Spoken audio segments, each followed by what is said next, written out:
dari tadi kan kita ngomongin soal keuntungan dari investasi di surat utang negara ini. Kira-kira kerugiannya apa ya? Kalau kerugiannya sih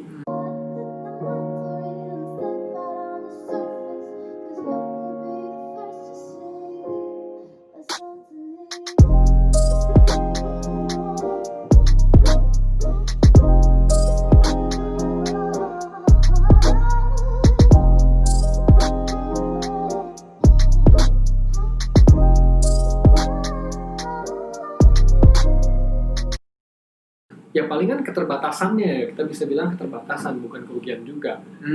Kalau bilang kerugian, namanya dijamin pemerintah, ya kan?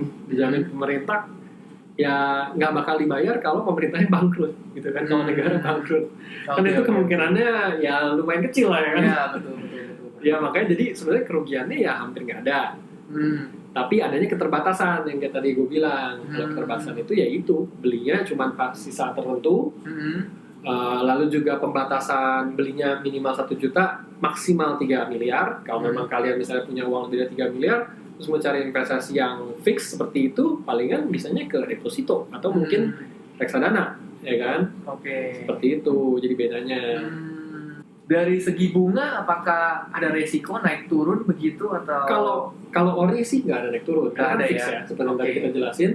ORI itu fix. Kalau SBR memang ada naik turun. Palingan kalau ORI itu yang mempengaruhi itu nanti capital gain-nya. Misalnya saat lu mau jual di pasar sekunder, jadi kalau misalnya suku bunga itu turun terus nih, kan kita udah beli ORI, terus suku bunga mungkin berapa bulan lagi turun.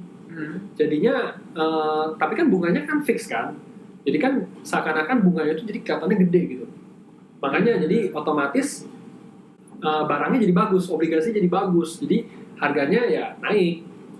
Karena kan barangnya jadi makin bagus, ya kan, dengan bunga segitu. Padahal sekarang suku bunganya berapa nih, misalnya di bawahnya udah ya gitu, jadinya bisa naik harganya. Dan itu kan kita juga dapat lagi capital gain, jadi dapat 2 income juga, satu dari yang per bulan kupon itu, satu lagi dari capital gain ini. Ya. Oke teman-teman, sekarang gue penasaran ya. Sebenarnya kalau misalnya kita jual surat hutang negara ini, selain pajak, ya ada lagi gak sih kira-kira cost-nya? Cost ya, jadi kayak biayanya jadinya. Ya. Jadi kalau untuk ORI ya khususnya, yang kita sekarang lagi bahas ORI yang 17 ini. Jadi untuk ORI ini, kalau misalnya kita jual, ya otomatis kan ada pajaknya 15% itu yang tadi gue bilang. Pajaknya itu tapi dari capital gain-nya. Gitu. Jadi bukannya dari, kalau misalnya kita beli ORI-nya itu 10 juta, misalnya kita mungkin ada dapat capital gain, ya anggap aja 1% lah, seperti itu. Jika misalnya 10 juta, 1% jadi 100.000. Nah dari 100.000 ini nanti bakal kena pajak yang PPH itu, pajak PPH final 15% tadi ya. Terus juga ada biaya redemption-nya gitu sih, 0,25% dari transaksi. Jadi semacam biaya transaksi lah ya. Iya, 0,25% dari transaksi, tapi minimal 25.000 gitu. Jadi maksudnya kalau 25.000 itu, kalau dihitung-hitung sih berarti 10 juta lah gitu. Kalau 10 juta itu 25.000. Jadi kalau misalnya lu mau jual di bawah angka 10 juta, itu tetap 25.000. Walaupun kan kalau 0,25% kali misalnya 5 juta kan sebenarnya sekitar 12.500 kan. Ya.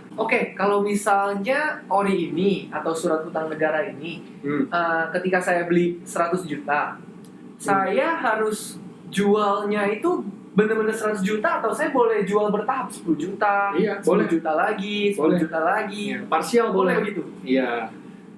Jadi sebenarnya bebas sih kalau seperti itu sih. Dan berarti juga kan jualnya di pasar sekunder ya? Iya, di pasar sekunder biasanya yang mungkin disediakan oleh mitra distribusi tempat lu beli gitu.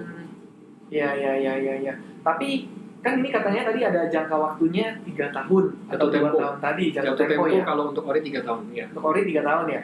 Berarti kalau misalnya sudah jatuh tempo, itu artinya seluruhnya dong ya akan akan ya? Ya dibalikin semua. Dibalikin ya? Tapi ya nggak termasuk capital gain, karena kalau misalnya lu jualnya pas jatuh tempo, ya dapetnya 100%, nggak ada capital gain-nya. Tapi kan nggak ada capital gain seperti di pasar sekunder itu ya? Nggak ada, tapi kan lu kan udah dapat kuponnya selama 3 tahun itu. Gitu. Oke. kalau capital gain di pasar sekunder itu sendiri biasanya tuh bisa sampai mencapai berapa persen sih maksudnya? Sebenarnya nggak tentu sih, makanya kan yang seperti gue bilang tadi kan tergantung suku bunganya juga kan. Makin suku bunga turun biasanya memang capital gainnya bisa lebih tinggi. Gitu. Palingan sih kalau menurut history bisa 5%, bisa ada juga sampai 5%. Oh jadi maksimal kurang lebih di angka segitu ya? Itu udah bagus-bagusnya sih, udah bagus sekali sih itu sih.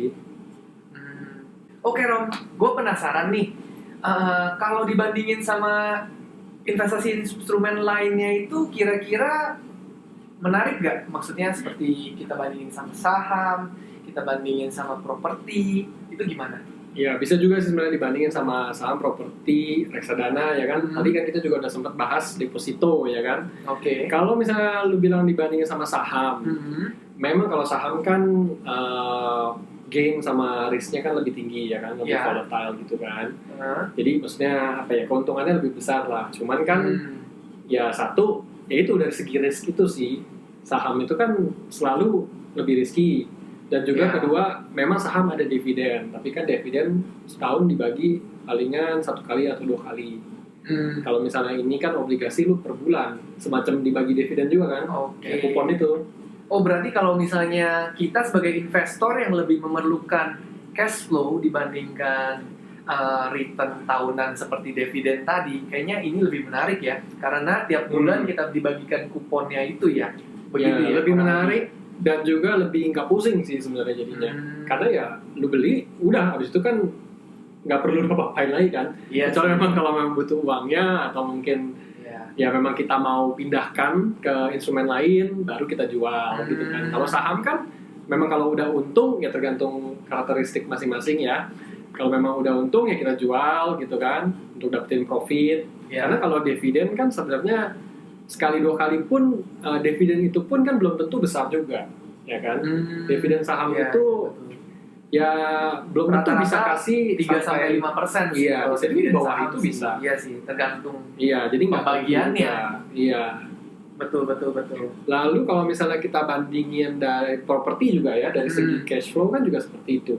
Belum lagi properti kan mesti ada biaya-biaya lain juga. Kayak misalnya habis beli properti juga kan kita mesti mungkin renov dulu atau mungkin ada maintenance fee lainnya yang mesti kita beresin dulu baru bisa dijadikan cash flow gitu.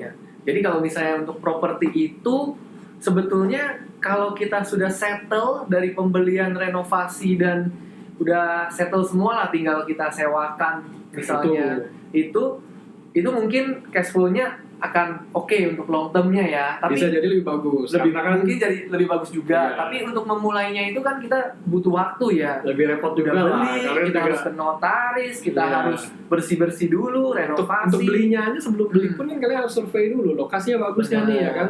Di sekitar sini ada pasarnya yang bisa, maksudnya bisa kita sewain gitu jadinya. Jadi proses sampai sebuah properti yang kita investasikan itu sudah settle itu kayaknya memakan waktu 3-6 bulan minimal ya. Bisa jadi. Supaya kita baru ada cash flow lagi ke depannya kan. Kalau misalnya ini kita tinggal langsung datang ke mitra yang bekerja sama dengan surat utang negara ini, kita udah langsung bisa membelinya langsung ya. Iya, kayak begitu. Oke. Ya, tapi memang kan ada kelebihan masing-masing juga kan. Ya, ada benefit properti yang mungkin ya kalian kan jadi punya aset yang bisa yang kelihatan lah gitu kan. Aset yang kelihatan itu bisa dijaminin juga mungkin untuk kalian jadikan modal ya kan. Dan juga kan untuk kedepannya, untuk berapa tahun lagi, siapa tahu kan harga tanahnya mungkin bisa naik lumayan gitu kan, beda. Kalau surat tanah properti itu bisa diagunin juga ya, jadi itu bisa di refinance namanya kan. Kalau misalnya ini mungkin nggak bisa ya. Nggak bisa. Ya, jadi ya keunggulan dan ininya lah ya. Kelemahannya juga betul. Kelemahan obligasi ya salah satunya itulah keterbatasannya, karena cuma ya jatuh tempo 3 tahun itu bisa dibilang keterbatasan ya kan, karena jatuh tempo cuma 3 tahun. Kalau misalnya investasi lain mungkin ya kalian mau pegang sampai 10 tahun, saham, properti ya kan bisa gitu kan. Betul. Deposito juga bisa. Tergantung tinggal cairnya. Jadi teman-teman investor muda, kalian harus melihat kalian tuh investor seperti apa nih? Tujuan kalian apa? Terus kira-kira kalian pengennya tuh cash flow kalian seperti apa? Apakah tahunan nggak apa-apa? Ataukah harus tiap bulan selalu ada cash flow? Jadi kalian memilihlah investasi kalian dari pergumulan kalian masing-masing begitu. Ya jadi sebenarnya nggak ada salahnya sih untuk kita untuk diversifikasi beli obligasi juga. Selain memang kan kita kan utamanya kan lebih fokus ke saham ya kalau betul. Udah. Cuma kan sebenarnya nggak ada salahnya juga untuk beli ori ini karena kan ini beda ya. Jadi kan instrumen yang beda kita diversifikasi buat mungkin kebutuhan kita yang untuk lebih jangka pendek gitu. Kalau saham kan mungkin untuk jangka panjang. Nah teman-teman, kalau misalnya kalian kurang jelas soal pembahasan tadi yang capital gain atau juga mungkin soal kupon-kuponnya dan juga mungkin alasannya kenapa suku bunganya bisa naik turun, suku bunga dari obligasi itu sendiri, kita ada video dari Jason, yaitu founder investor muda, yang menjelaskan lebih detail lagi nih soal obligasi ORI 17, karena kemarin itu sempat kolaborasi dengan Kementerian Keuangan juga untuk mempromosikan ORI 17 ini. Oke teman-teman, thank you udah nonton sampai sini. Terima kasih udah nonton penjelasan kita tentang ORI. Dan juga semoga kalian juga bisa berpartisipasi untuk ikut beli ORI dan juga membantu negara ini untuk menangani COVID-19 yang terjadi di negara Indonesia kita ini. Tunggu episode kita selanjutnya. Ditanya Roro. Thank you semuanya. Investor muda, Muda mapan.